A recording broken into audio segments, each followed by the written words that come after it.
Why doesn't your Wi-Fi router appear in your available connections list? You didn't change anything and it worked just fine a few minutes ago, so what happened? What could possibly have changed? Looking for the solution? Stay tuned.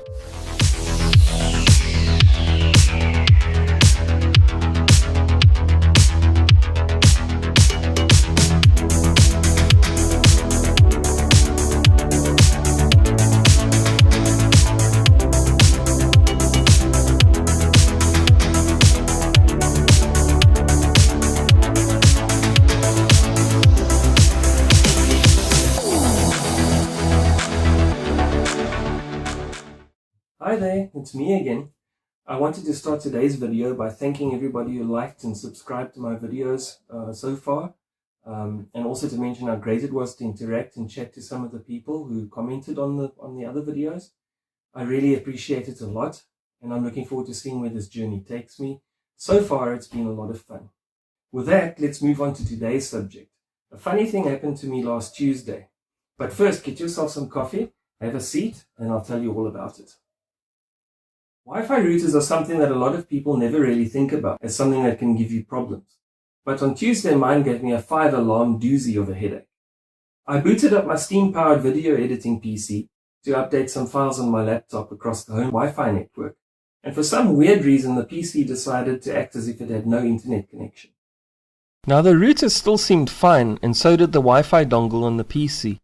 It showed all the other connections in the area, but just not our router. Even though it was right there where I could see it, all the bright lights were doing their little flashy things and we were still able to do our other online stuff on our other devices at the same time.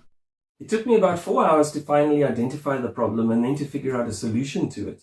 And I decided to make this video so that it doesn't have to take you 4 hours and a 5-alarm headache to solve. No matter how many times the Wi-Fi connection was turned off and on again, or flight mode was engaged or disengaged, this didn't solve the problem. I tried restarting the PC and even the router itself to see if this would solve the problem. Many people just plug their Wi-Fi routers in and connect their devices to them without ever configuring or changing settings on the router. In fact, like the saying plug and play applies to most modern tech, when it comes to Wi-Fi routers, it's more like set up and forget. Most of the time, home Wi-Fi routers don't ever get turned off. They even come with backup batteries or mini UPSs these days. So they just stay on day after day until they eventually break or get replaced. Sometimes though, if my router has been on for a long time, it might slow down or just generally drop our internet connection. And this is easily fixed by rebooting the router. And it's a good idea to reboot your router regularly to prevent these things from happening at inconvenient times, like when you're in the middle of a Fortnite or a Minecraft event. About once a week sounds like a good plan to keep your swear jar empty. This was the first thing I thought of trying when the problem surfaced, but in this case it had no effect. Another thing I tried is to press the tiny reset switch on the router. Usually it's hard to get to and sometimes you need to use a pin or an unfolded paperclip to press it. And this will reset the router to its factory settings, including resetting the admin password to default. This is useful if you can't remember your password or if you happen to acquire a used router, say from a garage sale or a gift from a friend, and you can't get into the settings because you don't know the password. But it didn't help me in this case either because most of the router settings were already on default. I've never experienced a problem quite this baffling, so I tried all sorts of things, from combing through the deeper network settings on the PC, running a ping test of the router, which worked from my laptop but failed from the affected PC, and then I wondered if the USB dongle was faulty. But still, it detected other Wi-Fi connections in the area. So how could it be? I couldn't test it by connecting to the listed Wi-Fi connections because I didn't have their passwords. I mean, they belonged to my neighbors. Was there a problem with the router? And since our smartphones and my laptop were all connecting to the internet via that same router, how could that be faulty? It was a real mystery. So I set out to do some troubleshooting, see? I tested the Wi-Fi dongle in another PC just to be sure, and that gave me exactly the same result. And at the time it was starting to look like it really was a faulty USB Wi-Fi dongle behind this. But then I dug out an old netbook out of the spare cupboard to make sure, and when that one demonstrated the exact same problem, but this time with its own onboard Wi-Fi card, it only made my headache even worse. So either it was a hell of a coincidence that both devices had gone faulty at exactly the same time, or there was something else wrong. But what? Then I scoured Google for advice and information, but that didn't help at all. All I found was the generic and unhelpful plug this in, move your PC closer to the router, check if it's turned on, update your drivers, etc. sort of stuff. And after about 3 hours of this frustrating nonsense, I was pretty sure the problem lay somewhere else on the router. But what was it? Since some devices were picking it up loud and clear while others weren't, I was pretty much at a loss. But I didn't give up. I experimented by disconnecting my Android phone from the router and having it forget the router. And then to my surprise, the router didn't show up on the phone's Wi-Fi list either. But after a few moments, I was able to get it to reconnect to it again. That confirmed to me that it was something to do with the router itself. The problem wasn't physical, so it had to be a setting. In the end, though, this problem turned out to have been the result of an assigned address conflict between several devices on the router's connected devices list. I solved it by connecting to the Wi-Fi router's software manager, which I accessed through a browser on one of the PCs connected to it. And I'll be explaining how in a moment. IT and computers are funny things, and at times they seem almost alive in the way these things can just give you trouble when you least expect it.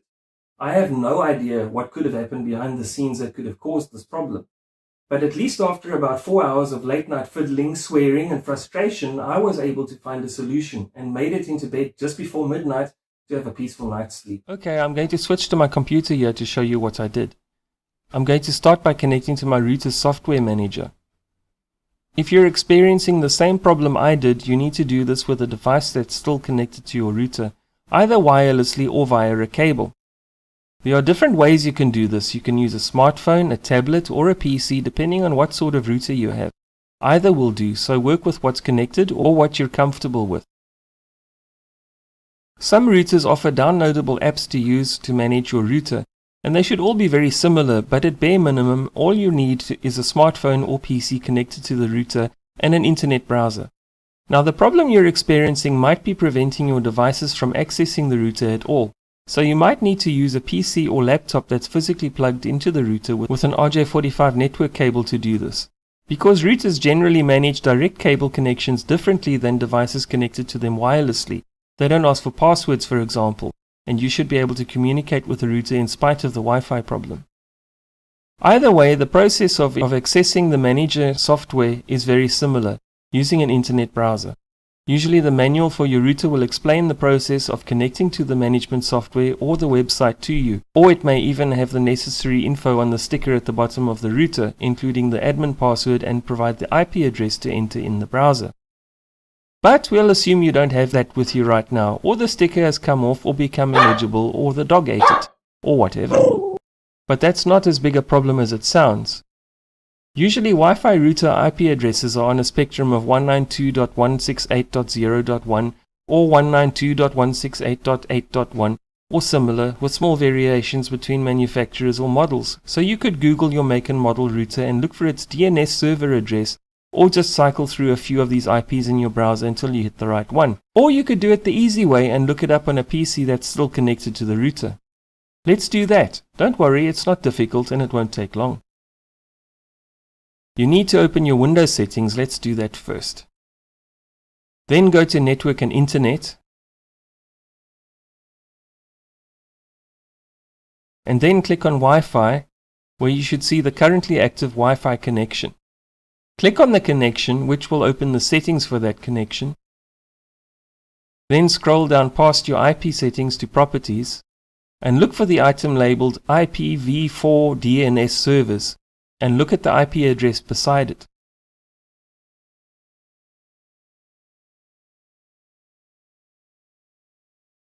See that? That's what an IP address looks like, and your devices use that address to connect to the Wi-Fi router. Highlight that, then right-click and copy. Now that you have the IP address, open your browser and then paste it into your browser address bar like so, and then you should get a welcome screen and logon window like this one.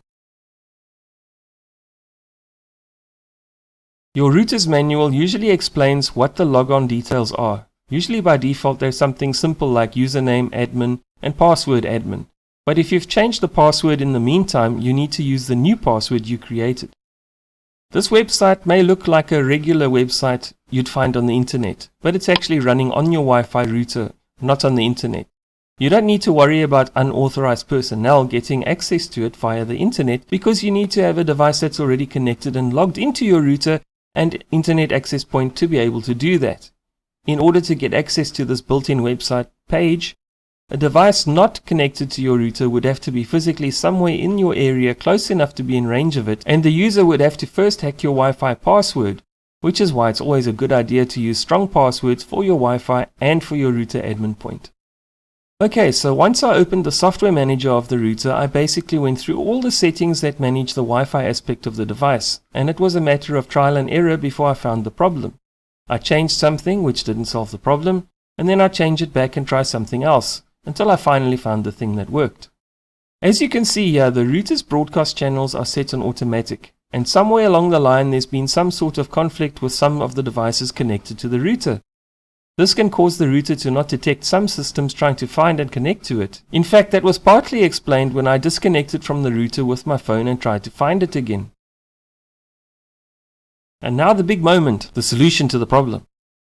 What solved this problem was to change the settings for the broadcast channels from automatic to a specific number listed in these two drop-down lists. I started with the numbers at the top of the list and planned to try the others too if they didn't work, but it did. And as soon as I saved the changes and the router restarted the Wi-Fi service, all my devices could then find the router as before without any difficulty at all. And that's that. Another case solved.